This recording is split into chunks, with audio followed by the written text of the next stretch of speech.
శ్రీమాత్రి నమః. అందరికీ నమస్కారం అండి.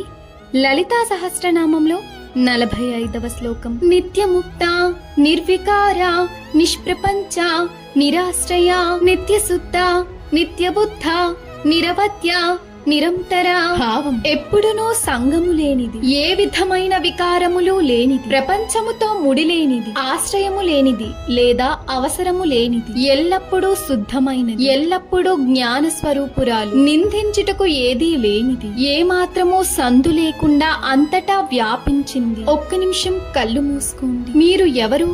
శరీరమా, ఆలోచనలా, లేక వాటి అన్నిటికీ అతీతమైన ఒక శాంతి శక్తా? అదే అమ్మవారు. మార్పులు లేని, ఎప్పటికీ ఉన్న ఒక నిశ్శబ్దమైన శక్తి. నిజమైన నేను మారేది కాదు, అది ఎప్పటికీ ఒక్కటే. మనలో జరుగుతున్న మార్పులు చూసి మనమే మారిపోతున్నామని అనుకోవద్దు.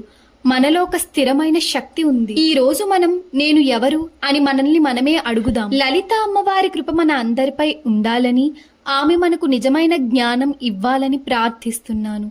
శ్రీమాత్రే నమః.